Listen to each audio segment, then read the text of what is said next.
اور ان کے والد گرامی عراق سے آئے تھے یہاں فلسطین سے ان کو لا کر مکہ مکرمہ میں چھوڑ دیا تھا۔ تو حضرت ہاجرہ وہ مصریہ ہے، مصر کی شہزادی ہیں، اور حضرت ابراہیم علیہ السلام عراق سے تشریف لائے ہوئے، اور اسماعیل علیہ السلام اور حاجرہ علیہ السلام کا یہاں قیام رہا ہے۔ وہ تفصیلات آپ سب جانتے ہیں، اس سے کون ہے جو ناواقف ہوگا۔ تو اتنی بات عرض ہو گئی کہ 3 انبیاء کرام کا تعلق اس مصر سے ہے۔ حضرت موسیٰ، حضرت یوسف علیہ السلام جو بنیادی طور پر یہاں یعقوب علیہ السلام کا قیام تھا، وہ حضرت ابراہیم علیہ السلام کے پوتے ہیں۔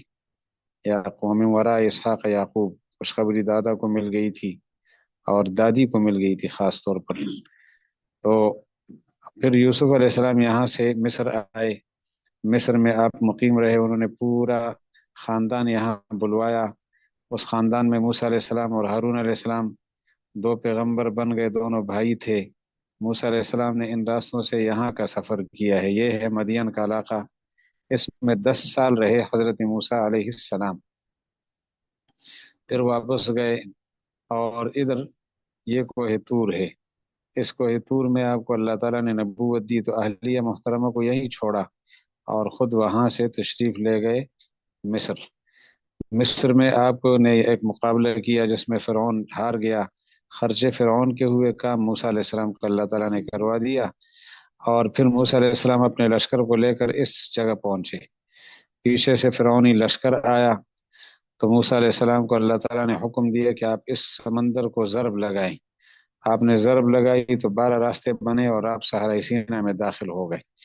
اس صحرائے سینا میں 40 سال بنی اسرائیل رہے ہیں، ان کا یہاں قیام رہا ہے۔ تو اس مقام پر قرآن مجید کی 2 آیتیں باہم متعارض ہمیں نظر آتی ہیں، اس کا مطلب یہی حل کر لیتے ہیں کہ اللہ تعالیٰ نے فرمایا کہ حضرت موسیٰ علیہ السلام کو اللہ تعالیٰ نے فرمایا تھا اضرب بعصاک البحر، اپنی لاٹھی سے سمندر کو ضرب لگاؤ، تو اس جگہ آپ نے ضرب لگائی، 12 راستے بنے اور بنی اسرائیل یہاں پہنچ گئے صحرائے سینا میں۔ اور ایک آیت کہہ رہی ہے وَاتْرُكِ الْبَحْرَ رَهْوًا إِنَّهُمْ جُنْدٌ مُغْرَقُونَ، آپ سمندر کو اپنی حالت پر چھوڑ دو، یوں ہی چلنے دو، یہ ویسے غرق ہوں گے۔ تو وَاتْرُكِ الْبَحْرَ رَهْوًا إِنَّهُمْ جُنْدٌ مُغْرَقُونَ کا اور فَاضْرِب بِعَصَاكَ الْبَحْرَ، ان دونوں کا آپس میں مقابلہ نظر آ رہا ہے، تقابل۔ حالانکہ قرآن پاک میں تعارض نہیں ہے، آسمانی کتاب ہے، اس میں تو تعارض نہیں ہوتا، انسانی کتابوں میں تعارض ہوتا ہے۔ تو اس کا جواب یہ دیتے ہیں کہ دراصل جب موسیٰ علیہ السلام اس ساحل پر پہنچے، مغربی ساحل پر مصر کے علاقے میں، اور پیچھے سے فرعون کا لشکر پہنچا، تو اللہ تعالیٰ نے فرمایا کہ آپ سمندر کو ضرب لگا دیں۔ اس ضرب کے نتیجے میں یہاں 12 راستے بنے، وَكَانَ كُلُّ فِرْقٍ كَالطَّوْدِ الْعَظِيمِ، اور بنی اسرائیل یہاں داخل ہو گئے۔ اور وَاتْرُكِ الْبَحْرَ رَهْوًا اس موقع پر فرمایا تھا جب موسیٰ علیہ السلام اس صحرائے سینا میں پہنچے اور اس ساحل پر کھڑے ہو کر جب سامنے دیکھا کہ فرعون اپنے لشکر سمیت اندر اتر گیا ہے، تو حضرت کا خیال تھا کہ مجھے اللہ تعالیٰ پھر فرمائیں گے کہ آپ اپنی لاٹھی سے ضرب لگاؤ تاکہ یہ سمندر آپس میں مل جائے۔ اس ایریا میں صحرائے سینا میں کھڑے ہو کر یہ خیال تھا، تو اس پر اللہ نے فرمایا وَاتْرُكِ الْبَحْرَ رَهْوًا، آپ سمندر کو اپنی حالت پر چھوڑ دو، یہ خود غرق ہوں گے، اب آپ کو ضرب لگانے کی ضرورت نہیں ہے۔ تو اس علاقے سے تعلق 3 انبیاء کا، اور جزیرہ عرب سے 6 کا، اور اس دمشق شام کی سرزمین سے 2 انبیاء کا تعلق ہے، حضرت ذوالکفل علیہ السلام اور ان کے والد ایوب علیہ السلام۔ اور یہ لبنان بیروت اس علاقے سے 2 انبیاء کا تعلق ہے، بالبک شہر اسی ملک میں ہے، حضرت الیاس علیہ السلام اور یسع علیہ السلام۔ اور یہ ہے اردن، اس میں یہ جو بحر میت کا علاقہ ہے، اس ایریا میں حضرت لوط علیہ السلام کو اللہ تعالیٰ نے نبوت دے کر مبعوث فرمایا تھا۔ اور یہ اسرائیل، یا اصل تو یہ فلسطین ہے، یہاں کے 8 انبیاء ہیں، ان کو یاد کرنے کا فارمولہ بڑا آسان عرض کیا تھا کہ 3 جماعتیں تو بھائیوں کی ہے، نہیں باپ بیٹے کی ہے، 3 جماعتیں باپ بیٹے کی ہیں، اسحاق علیہ السلام ان کے بیٹے، یعقوب علیہ السلام، داؤد علیہ السلام ان کے بیٹے، سلیمان علیہ السلام، زکریا علیہ السلام ان کے بیٹے، عزیر علیہ السلام ان کے بیٹے، یحییٰ علیہ السلام ان کے بیٹے، یحییٰ علیہ السلام، اور اسی طرح حضرت عزیر اور عیسیٰ علیہ السلام دو رہ جاتے ہیں، ان دونوں کا نام تو معروف و مشہور ہے۔ تو 8 انبیاء کا تعلق اس فلسطین سے ہے، جن کا نام آیا ہے۔ جن کا نام نہیں آیا قرآن پاک میں اور واقعات آئے ہیں ان میں حضرت یوشع ابن نون تو اسی علاقے کے ہیں، حزقیل علیہ السلام کا تعلق بھی اسی سے ہے، فلسطین سے، اور شمویل علیہ السلام بھی یہیں کے ہیں، اور حضرت خضر علیہ السلام مجمع البحرین ان کا یہ ہے، یہ مجمع البحرین ہے۔ اور بھی روایتیں ہیں لیکن یہ مجمع البحرین کے متعلق ایک روایت یہ ہے کہ ایک سمندر یہ ہے اور ایک سمندر ادھر سے آ کر یہ دونوں مل رہے ہیں۔ اس موقع پر خضر علیہ السلام سے ملاقات رہی تھی، تو حضرت خضر علیہ السلام کا تعلق گویا اسی ایریا سے ہوا، یا دوسری روایات کے مطابق وہ موقع پر عرض کر لیں گے، تو ایک قول کے مطابق یہ شکل بن گئی۔ اور حضرت موسیٰ علیہ عرض یہ کر رہا تھا کہ دیگر انبیاء جن کا نام لیے بغیر اللہ تعالیٰ نے واقعات سنائے ہیں، ان میں حضرت حنظلہ ابن صفوان علیہ السلام، وہ اس جزیرہ عرب میں کسی علاقے کے ہیں، بعض اقوال کے مطابق وہ نجد کے علاقے کے تھے، وہاں ایک پرانا کنواں تھا، بعض کہتے ہیں نہیں جی وہ اس عراق کے قریب علاقہ ہے وہاں کے تھے۔ مختلف روایتیں ہیں لیکن جزیرہ عرب بات زیادہ سمجھ آتی ہے کہ اللہ تعالیٰ نے اکثر انبیاء جو ذکر فرمائے وہ یہیں کے ہیں۔ اور 3 انبیاء کرام علیہم السلام جن کا ذکر قرآن پاک میں نام لیے بغیر ہے سورہ یاسین میں، اس ایریا میں انطاکیہ ہے، یہ جو حلب ہے اس کے شمال میں انطاکیہ ہے ترکی کے پاس، وہ اس ایریا کے 3 انبیاء کرام علیہم السلام تھے، انطاکیہ۔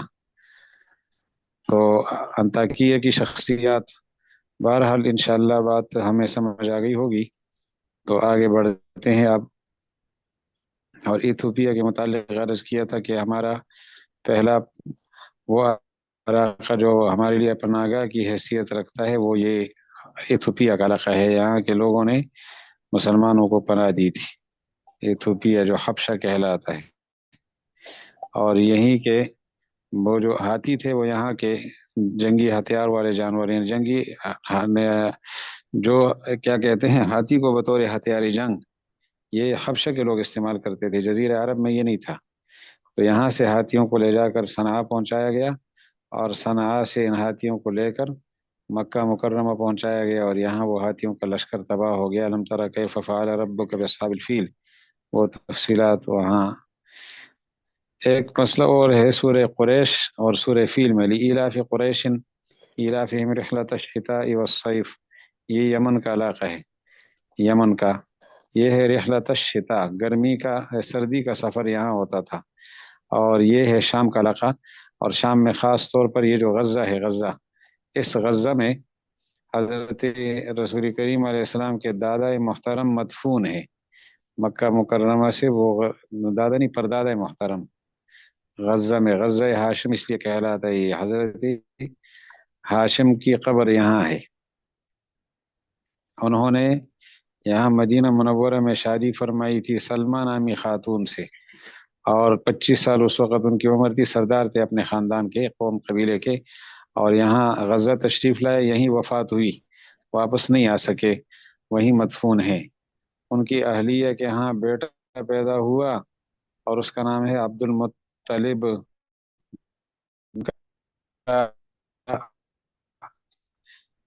یعنی ہاشم کا بھائی، ہاشم کا بھائی مطلب، وہ مکہ مکرمہ سے گیا، ان کو معلوم ہوا کہ میرے بھائی ہاشم کی تو وفات ہو گئی ہے، اور اس کی بیوی اور اس کا بیٹا یہاں مدینہ منورہ میں ہے، یثرب کہلاتا تھا وہاں ہے، تو وہ مکہ سے گیا اور مدینہ منورہ سے یا سابقہ یثرب سے اپنے بھتیجے عبد المطلب کو لے آیا یہاں، تو عبد المطلب اس کے غلام کے طور پر معروف ہوئے تھے، تو یہ مقام ہے وہ، اس نسبت سے یہ غزہ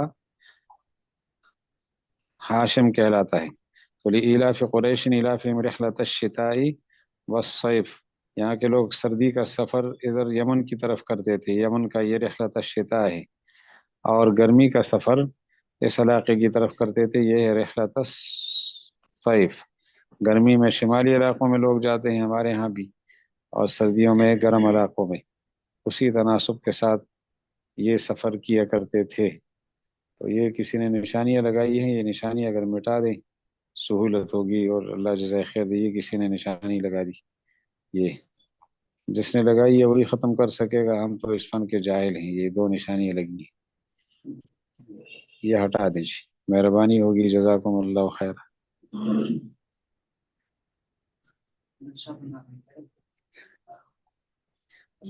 نقشہ ہمارے نقشے پہ نقشہ. تو اس تناسب میں راجہ مولی سے ہو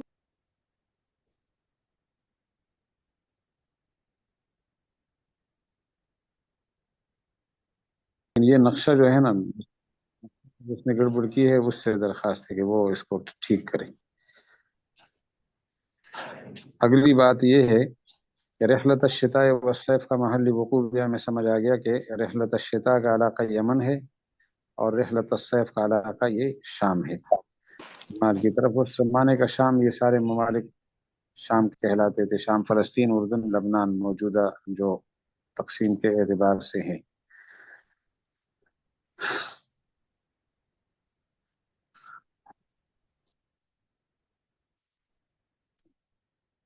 اور زمانے کا شام یہ ہے جو آج ان 4 خطوں میں تقسیم ہو چکا ہے. اس میں ہم آسانی سے سمجھ سکتے ہیں، نظر آ رہا ہے ہمیں کہ حضرت لوط علیہ السلام کا علاقہ یہ محل وقوع ہے اس کا. اور یہ جگہ ہے جو سطح سمندر سے پست ترین جگہ ہے قدرتی طور پر. قدرتی پست ترین جگہ یہ کوئی 420 میٹر سمجھ لیں. بقول مفتی ابو لبابہ شاہ منصور صاحب کے 420 سے یاد رہتا ہے. یہ لوگ بھی اسی حرکت کے قائل وہ تھے، مرتکب تھے. تو یہ 420 میٹر سطح سمندر سے پست ہے یہ جگہ. تو اسی علاقے میں فجعلنا عالیہا سافلہا، اس کو سمجھنے کے لیے کہ اتنی پست ترین جگہ ہے کہ سطح سمندر سے بھی نیچے ہے. تو 8 انبیاء کا تعلق یہاں سے، اور اس علاقے سے تعلق حضرت لوط علیہ السلام کا. اور یہاں سے 2 انبیاء کرام کا تعلق، یہاں سے 2 انبیاء کا تعلق جن کا نام آیا ہے قرآن پاک میں، ان میں سے 2 کا. اور جزیرہ عرب سے 6 کا، اور مصر سے، اس علاقے سے 3 کا تعلق ہے. یہ مصر ہے. اور یہاں پر موسیٰ علیہ السلام آئے، پھر سمندر نے راستہ دیا تو اس صحرائے سینا میں 40 سال بنی اسرائیل رہے. اور پھر حضرت یوشع علیہ السلام کے زمانے میں یہاں فلسطین پہنچ گئے. یوشع علیہ السلام جو ہے وہ پڑپوتے ہیں یوسف علیہ السلام کے. تو یہ بھی تکمینیات ہے. جس یوسف علیہ السلام کو انہوں نے فلسطین سے نکال دیا تھا، اسی کے پڑپوتے نے بنی اسرائیل کو وہاں دوبارہ پہنچایا تھا. سارے خاندانوں کو ملا کر وہاں پہنچایا ہے. 12 خاندان، 12 بیٹوں کی اولاد.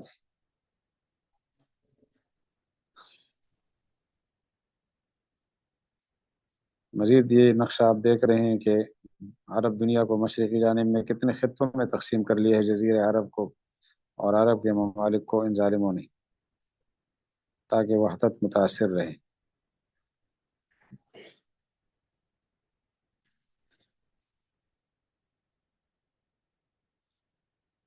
صرف 26 انبیاء کا ذکر کیوں، یہ جواب آ رہا ہے. لیکن میری درخواست دوبارہ سماعت فرمائیے. جو کسی نے نقش لکیریں کھینچی ہیں، ایک نئی لکیر کھینچ لی ہے، یہ مٹا دیں. یہ لکیریں ہٹا دیں یہاں سے.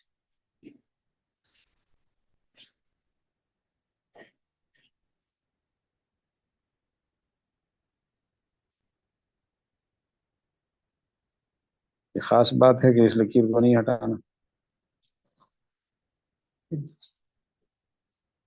چلو نہ ہٹائیں، انہوں نے اپنی نیت کے مطابق فیصلہ کر لیا ہے کہ نہیں ہٹائیں گے. اس میں برکت ہوگی، اللہ تعالیٰ برکت دے. سوال یہ ہے کہ یہ جو 26 انبیاء ہیں، ان کا نام قرآن پاک میں آیا ہے اور کا نہیں آیا.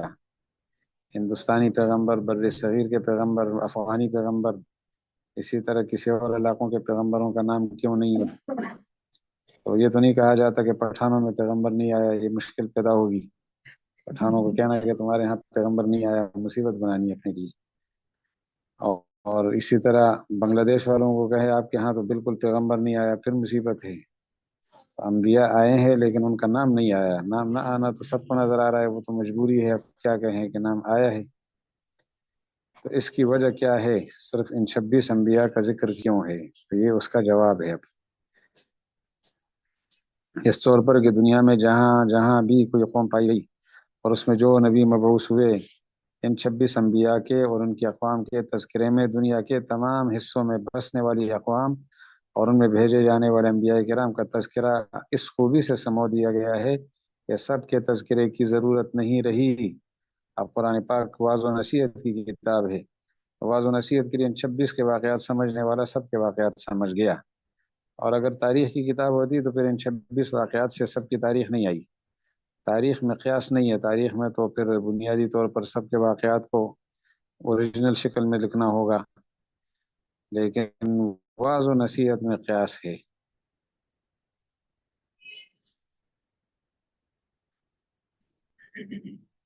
لہذا نزول قرآن کے وقت سے لے کر قیامت تک دنیا کے کسی بھی حصے میں بسنے والا کوئی بھی انسان اگر اپنے گرد و پیش کے حالات کا تذکرہ اور ان کا انجام جاننا چاہتا ہے کہ ہمارے علاقے میں کون پیغمبر آیا ہوگا، قوم کس طرح آئی ہوگی، تو ان منتخب 26 انبیاء کے تذکرے کے ضمن میں اپنی قوم کا خدا تعالیٰ کے نزدیک مقام اور اس کا انجام تلاش کر سکتا ہے۔ یعنی اس زمانے کے انبیاء جن کا ذکر نہیں ہوا، ان کو سمجھنے کے لیے بھی یہی 26 واقعات کافی ہیں، اور آج کے حالات کی تطبیق کے لیے بھی یہی 26 واقعات کافی ہیں۔ آج کے دور میں ہماری ان قوموں کے متعلق اللہ تعالیٰ کیا فیصلہ فرمائیں گے؟ ان 26 انبیاء کے واقعات کو صحیح تفصیل سے پڑھ لیا جائے، اپنے مقامی حالات کی تطبیق بھی ہو جائے گی اور انجام کا پتہ لگ جائے گا کہ اللہ تعالیٰ کے ہاں آج کے پٹھانوں کی کیا حیثیت ہے اور آج کے دوسرے حضرات کی کیا حیثیت ہے، وہ ان واقعات سے سمجھ سکتے ہیں۔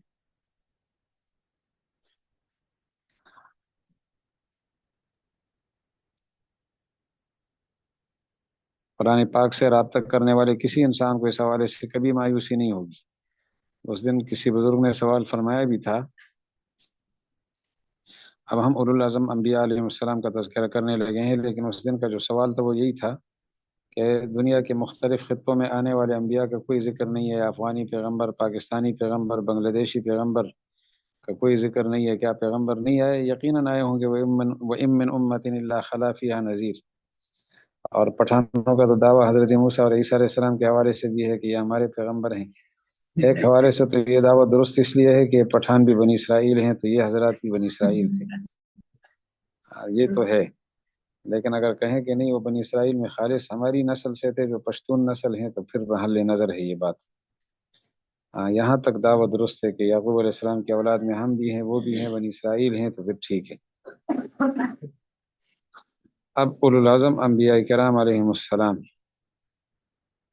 لیکن اس سے پہلے بطور تمہید کے آدم علیہ السلام کا تذکرہ کریں گے۔ اولو العزم انبیاء سے پہلے چونکہ زمین پر بسنے والی مخلوق میں سب سے پہلی شخصیت انسانوں میں آدم علیہ السلام ہے، جن کا نام قرآن پاک میں 25 مرتبہ آیا ہے۔ وَإِذْ قَالَ رَبُّكَ لِلْمَلَائِكَةِ إِنِّي جَاعِلٌ فِي الْأَرْضِ خَلِيفَةً قَالُوا أَتَجْعَلُ فِيهَا مَن يُفْسِدُ فِيهَا وَيَسْفِكُ الدِّمَاءَ وَنَحْنُ نُسَبِّحُ بِحَمْدِكَ وَنُقَدِّسُ لَكَ قَالَ إِنِّي أَعْلَمُ مَا لَا تَعْلَمُونَ۔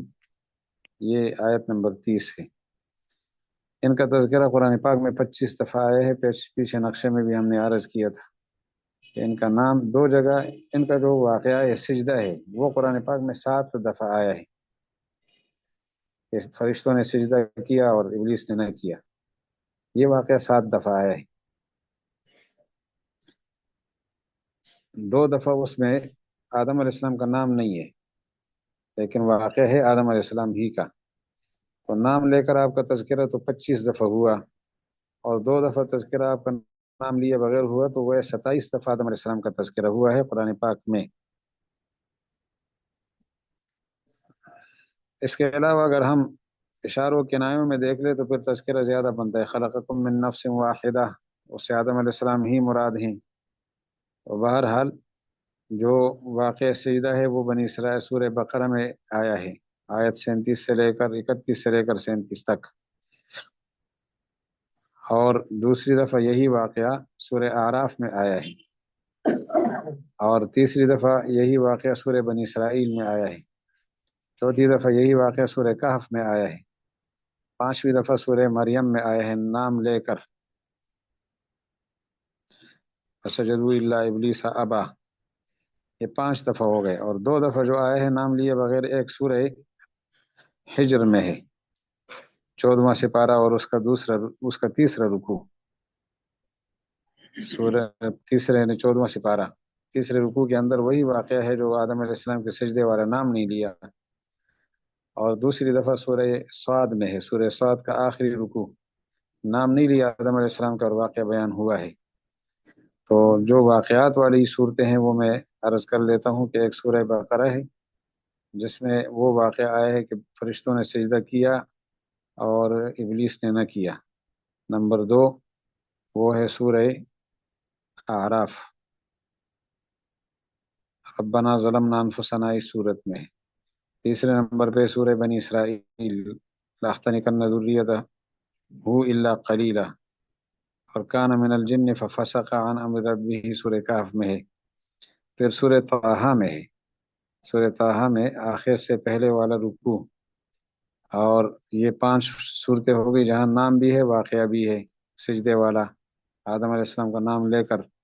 اور 2 صورتیں ہیں، سورہ حجر 14ویں سپارے والی، اور سورہ صاد، سورہ حجر کا تیسرا رکوع ہے، اور سورہ صاد، ان دونوں صورتوں میں سورہ صاد کا آخری رکوع ہے۔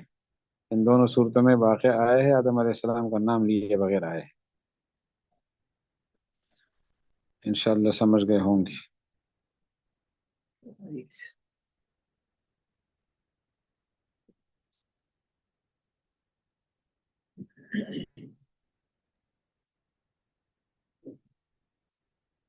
آدم علیہ السلام پیدائش ہوئی، جنت میں رہے، حوا علیہ السلام کی پیدائش ہوئی، جنت میں رہی، اس تفسیر کا یہاں موقع نہیں ہے۔ عمر 930 سال رہی، ایسے کم و بیش وہ وہاں دیکھ لیں گے۔ پہلی بات یہ کہ نزول کہاں ہوا، یہ ہمارا مسئلہ ہے اصل، کہ آدم علیہ السلام آسمان سے اترے تو کہاں اترے۔ مورخین کے نزدیک 3 باتیں ملتی ہیں۔ پہلی بات تو یہ ہے کہ آپ آسمان سے آئے ہیں جزیرہ لنکا، سری لنکا کے جزیرے میں۔ سری لنکا یہ ہندوستان کا جنوبی جزیرہ ہے، جسے پہلے سراندیپ کہا جاتا تھا، سریون کہا جاتا تھا، اب سری لنکا کہا جاتا ہے۔ یہ سری لنکا، وہاں بدھا نامی پہاڑ ہے، بدھا پہاڑ ہے، اس کی چوٹی پر انسانی قدم کے نشانات ہیں جو آدم علیہ السلام کی طرف منسوب ہے۔ ابن بطوطہ لکھتا ہے میں خود آدم علیہ السلام کی قبر کی زیارت کے لیے گیا ہوں، تو اس کو دیکھ لیجئے کہ وہ قدم والی نشانات کدھر ہیں، ابھی آپ کو بتاتے ہیں۔ مسلمان سیاح ابن بطوطہ کے بقول میں اس جزیرے میں گیا تو میرا اصل مقصد آدم علیہ السلام کے قدم کی زیارت کرنا تھا۔ یہ بات مولانا مفتی ابو لبابہ شاہ منصور دامت برکاتہم نے کتاب الجغرافیہ میں نقل کی ہے، خود ابن بطوطہ کی کتاب میں ہم نے پڑھا ہے اس واقعے کو۔ یہ ہے وہ پہاڑ جس کی چوٹی پر آدم علیہ السلام کے نزول کا دعویٰ کیا جاتا ہے کہ اس چوٹی پر آپ آسمان سے اترے تھے، اور یہ راستہ ابھی تک دشوار گزار رکھا ہے تاکہ دشوار گزاری پر دستور باقی رہے اور آسانی سے کوئی نہ جا سکے۔ تو ابن بطوطہ اس زمانے میں گیا، اسی طرح مشکل راستہ تھا جس طرح آج ہے۔ البتہ کچھ قدم کے حوالے سے جو ہے وہ جدید دور کے اثرات وہاں پائے جاتے ہیں۔ انسانی قدم کا بڑا نشان ہے، یہ پہاڑی سلسلہ ہے سری لنکا میں، اور اس میں یہ پہاڑ ہے، اس کی چوٹی پر انسانی قدم کا نشان ہے، اور وہ نشان یہ ہے، یہ آدم علیہ السلام کے پاؤں مبارک کا نشان ہے۔ جن لوگوں کا دعویٰ ہے کہ آدم علیہ السلام آسمان سے سری لنکا کے پہاڑی چوٹی پر اترے تھے تو یہاں آپ کا قدم لگا تھا، اور یہ اس قدم مبارک کا نشان ہے۔ جبکہ کچھ لوگ کہتے ہیں کہ یہ کسی اور کے، یعنی بدھ مت کے پیروکار اس کو بدھا کے قدم کا نشان سمجھتے ہیں، اس لیے بدھ مت اس کی باقاعدہ عبادت کرتے ہیں، ان کی عبادت کی جگہ ہے، یہ بدھ ہسٹ موجود ہے اور یہ عبادت کے لیے آیا ہے، اور ہر کام ان کے الٹے ہوتے ہیں نا۔ ہم استباع کرتے ہیں تو یہ بھی وہ استباع کی شکل بنا کر آئے ہیں۔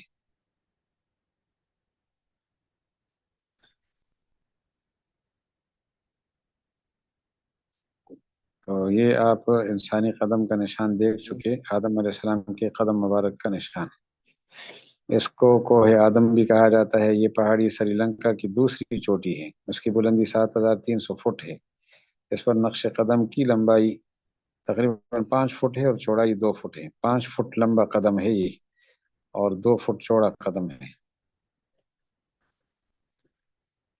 سری لنکا میں بوزی پہاڑ، بدھا پہاڑ، بوزی پہاڑ، یہ بھی اس کا نام ہے، نقش قدم جو آدم علیہ السلام کی طرف منسوب ہے، اس کی آپ نے زیارت کر لی۔ دوسرا قول امام طبری کی حضرت عبداللہ بن عباس سے روایت ہے، آدم علیہ السلام سرزمین ہندوستان میں اتارے گئے اور جس پہاڑ پر اترے وہ قرۂ ارض کا سب سے بلند اور آسمان سے قریب ترین پہاڑ ہے۔ یہ آسمان سے قریب ترین جو ہے نا، یہ سب سے بڑی مضبوط دلیل ہے کہ بھائی آپ کو اگلی بات یہ ہوگی کہ مضبوط دلیل کس طرح ہے، وہ بعد میں عرض کریں گی۔ تو اس کا مقصد یہ ہوا کہ کوئی ہمالیہ کی چوٹی ماؤنٹ ایوریسٹ بنتی ہے، پھر 8,848 فٹ، یہ روئے زمین پر سب سے بلند ترین پہاڑی چوٹی ہے۔ تو اس کا مطلب یہ بنتا ہے، اس کا نام نہیں لیا ابن عباس رضی اللہ عنہ نے، لیکن سب سے بلند ترین چوٹی جو آسمان کے قریب ترین ہے تو وہ پھر یہی ہے، لیکن اس روایت میں قوت نہیں ہے۔ اور پھر آسمان سے قریب ترین چوٹی، تو آسمان سے قریب ترین چوٹی کتنا فاصلہ ہے؟ سوال تو یہ ہے نا۔ جدید دور کی تحقیقات نے کیا ثابت کیا کہ زمین آسمان سے کتنی دور ہے؟ ابھی تک آسمان تک سائنسدان نہیں پہنچ سکا، وہ بس اس نے انکار ہی کیا کہ آسمان ہے ہی نہیں۔ اب اگر کہوں گا کہ ہے تو لوگ کہیں گے آسمان جا کر دکھاؤ، سائنسدان سے یہ مطالبہ بھی خطرناک ہوتا ہے۔ فی الحال سائنسدانوں نے درد سر سے بچنے کے لیے آسمانوں کے وجود کا انکار کیا ہوا ہے۔ ماؤنٹ ایوریسٹ کا علاقہ یہ ہے، اس بلند ترین چوٹی پر آدم علیہ السلام اترے، پھر نیچے آئے اور پھر تشریف لے گئے مکہ مکرمہ۔ ماؤنٹ ایوریسٹ چومتا ہے تیری پیشانی کو جھک کر آسماں، تو جواں ہے گردش شام و سحر سے۔ تو بہت بلند ترین چوٹی ہے، لیکن آسمان بہرحال اس سے بہت زیادہ دور ہے۔ اس کا مسئلہ، اس کا مطلب یہ نہیں ہے کہ یہ آسمان کے بہت قریب ترین چوٹی ہو گئی۔ یہ پائی کہاں جاتی ہے؟ یہ کوہ ہمالیہ کا پہاڑی سلسلہ نیپال، پاکستان اور افغانستان اور چین کے درمیان کا یہ بڑا سلسلہ ہے، لیکن یہ جو ماؤنٹ ایوریسٹ ہے یہ خود نیپال میں ہے۔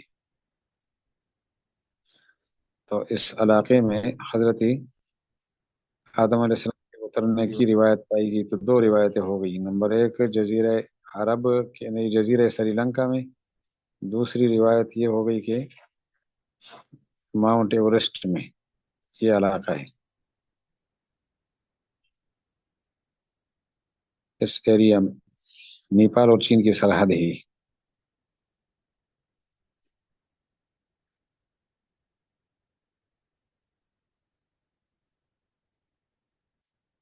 انشاءاللہ بات سمجھ گئے ہوں گے ہم سارے دوست۔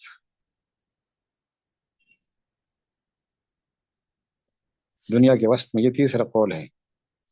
جزیرہ عرب میں ام القریٰ بستیوں کی ماں یعنی مکہ مکرمہ دنیا کے پہلے گھر بیت اللہ کے قریب جسے فرشتوں نے تعمیر کیا، صفا پہاڑی پر آدم علیہ السلام اترے، اسی نسبت سے اس کو صفا کہا جاتا ہے۔ جبکہ دوسری پہاڑی مروہ پر حوا علیہ السلام اتری، مروہ امراۃن سے بنا ہے۔ یہ 2 قول بہت، 3 قول مشہور ہو گئے نا، تو اس میں یہ تیسرا قول ہے جو بوجوہ زیادہ قرین قیاس بھی لگتا ہے۔ صفی اللہ کی وجہ سے یہ صفا ہے، اور امرأہ کی وجہ سے یہ مروہ ہے، اور یہ دونوں حضرات یہاں اترے، پھر دونوں کی ملاقات مزدلفہ میں ہوئی۔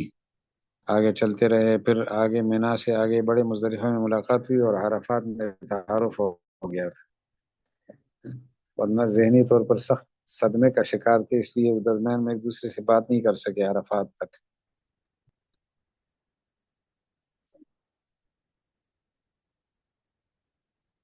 زمین کے یہ دونوں مہمان مزدلفہ میں اکٹھے ہوئے، مزدلفہ قرب والی جگہ کو کہتے ہیں، اس میں بعد میں ذرا آگے جا کر عرفات میں تعارف ہوا۔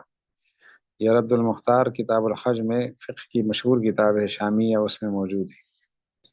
ان اول بیت وضع للناس للذی ببکۃ مبارکا وہدی للعالمین، اس کی سب سے پہلے تعمیر کس نے کی، دوسری تعمیر کس نے کی، تیسری کس نے کی؟ اس طرح 11 مراحل میں بیت اللہ کی تعمیر کا تفصیلی جائزہ انشاءاللہ ہم کر لیں گے۔ آج اتنا کافی ہے، تو کسی نے کوئی سوال فرمانا ہو، سوال کا ہمیں یہ فائدہ ہوگا کہ ہم جو نئے یعنی گوشے کھل جائیں گے علم کے ہمارے لیے، ہم حضرت استاد جی سے پوچھ لیں گے۔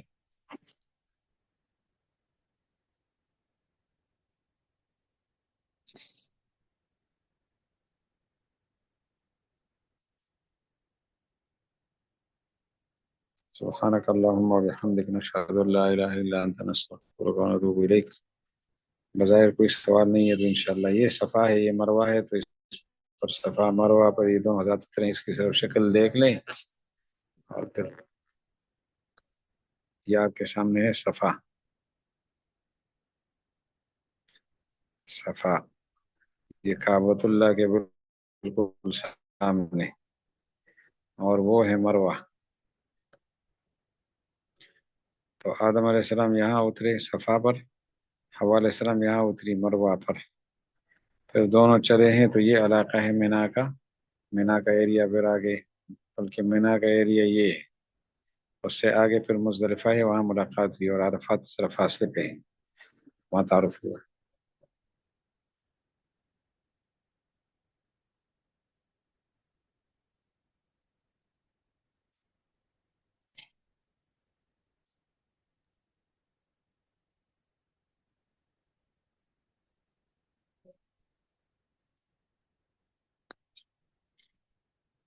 ٹھیک ہے جی، سبحانک اللہم